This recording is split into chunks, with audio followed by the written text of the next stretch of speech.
Two, at the state level, we should try to maximize our federal dollars, get as many in as possible, and not turn down one federal dollar. So when we fight with each other, as we do and will, over what are we cutting, my argument is don't cut anything with a match. The last thing you want to do is cut a program where it was really $1 of state money, $1 of local, and $1 of federal, because you make a $1 cut and you've lost $3 in services. That's not too smart.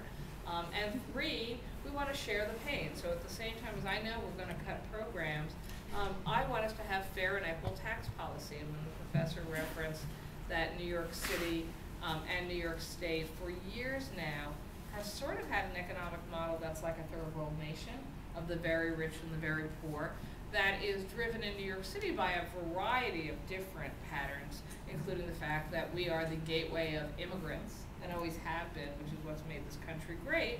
But new Americans tend not to be so wealthy as first generation people, but then they become the Ukraine of our city and our state over the next generation. So there are reasons why New York City at a certain level has always been different than a lot of the country.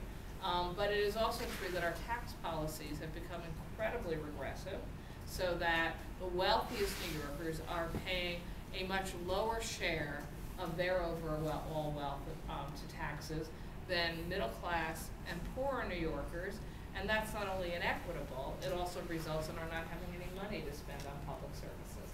So I think we have to deal with the inequities of our tax policies, federal, state, and local, in the context of this very difficult economic time. And so I'll just tell you, I'm optimistic because I think out of crisis comes opportunity, and we're having a crisis, so I'm going to look for the opportunities. Thank you very much. I really realized I did not introduce our speakers before. It just hit me, actually. I apologize for that. Professor, and I want to introduce Mr. Brad Lander, who's the director of Pratt Center for Community Development. And that leads into a good opening question. Mr. Lander is kind of, given your perspective coming from a community organization, what do you feel are the priorities for the city and state in terms of helping struggling New Yorkers? What initiatives do you think are most suited for making them?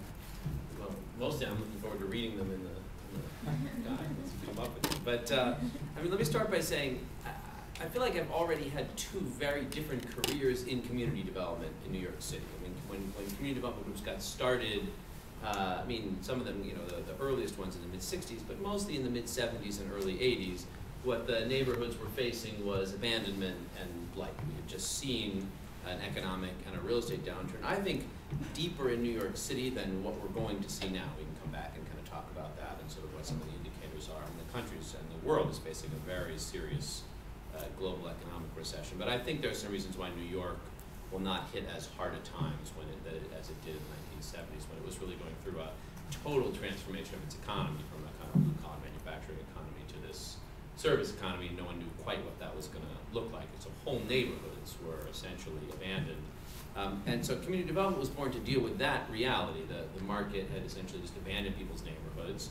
And for a while, so policy out of City Hall was like, well, we'll just have to shrink. We should just knock the rest down and make some parks. And folks said, we're not going to do that. We're going to rehab these buildings. We're going to fix them up ourselves. We're going to fix up our retail strips. If the banks won't lend here, we'll create our own credit unions.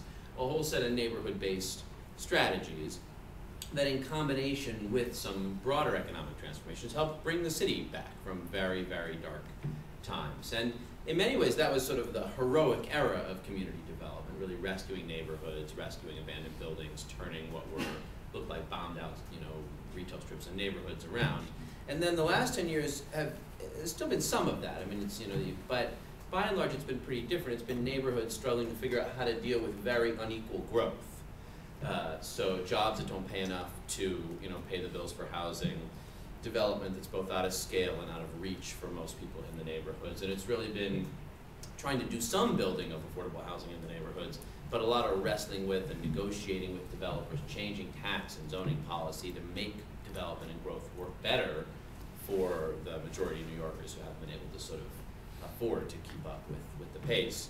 And some of me is not entirely sure. I mean, I think the next couple of years are going to be a mixed bag because there are still neighborhoods that are seeing rising prices and gentrification and rents still out of reach of the working class communities that are there.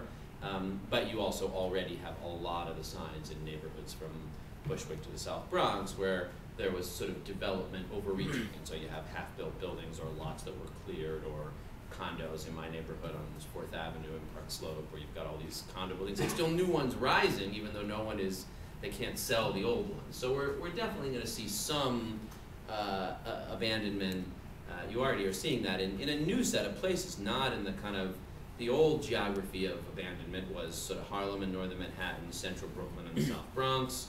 The new one really is more eastern Brooklyn, southeast Queens, the small homes neighborhoods that have already been hit by the foreclosure crisis.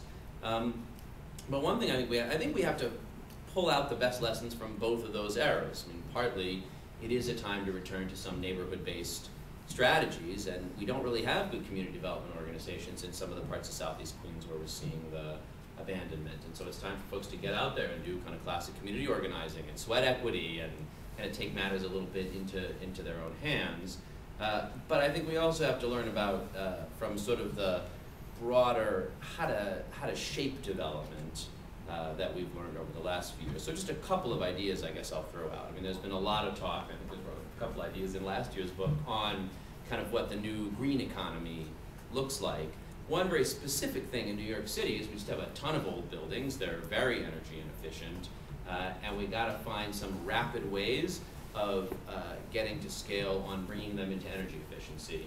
And it's fun to dream big and think about green roofs and, I don't know, multi-level urban farms, but I bet not 5% of New Yorkers have changed their light bulbs, right? So I just think if you did a survey of homes, not 5% of New Yorkers have CFLs in their homes, much less some of the simple steps, sort of basic insulation, a few things people can do. So, you know, you want a green jobs program, let's just put money into sort of the simple aspects of retrofit. I mean, for $500 or $1,000, you can take a 1 to 4 family home and achieve savings that you'll see payback on in 5 or 6 years. But we haven't gotten started, so hopefully there'll be some resources from Washington to do that.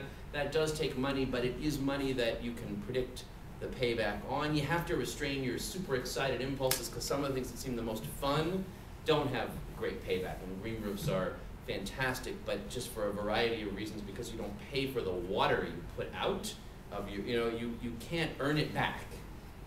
So then we have to just kind of be smart about what the things are that are gonna make that work. Another sort of example like that, and the city's trying to do some work on this, and Albany as well.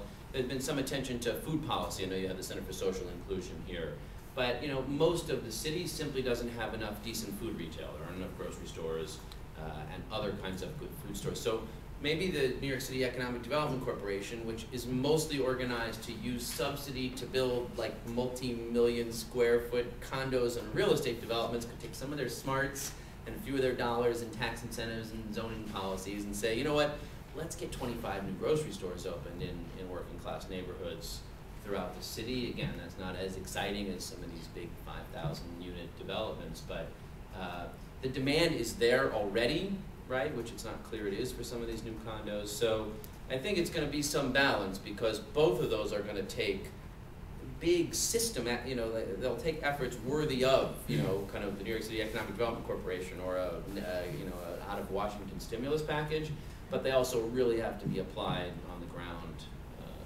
in the neighborhoods. And I think we have some of the tools we need to kind of put together that just seat of the pants grassroots community development that we were doing, with some of the kind of more citywide policies that make sure when you make investments, you think about who's getting the job training and what the jobs are paying and how you make sure that, but it's new, and I think it's going to take some innovation, so I think there's a lot of room for new ideas, and going to be a lot of room for advocacy to make those ideas happen as well.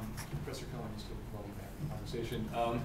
Both Senator Krueger and Mr. Lander mentioned that the federal government could play a role in stimulating our economy and providing more assistance, perhaps to the state and the city. So maybe perhaps you can talk about some things that the Obama administration can. Actually, I have sort of a question for the other panelists, and I hope it'll stimulate some thinking too, because it is true that we face the political reality in New York State and in the metropolitan area of sort of programs that we have on the ground. It's the reason we have these big condos that people are buying. And yet the Obama administration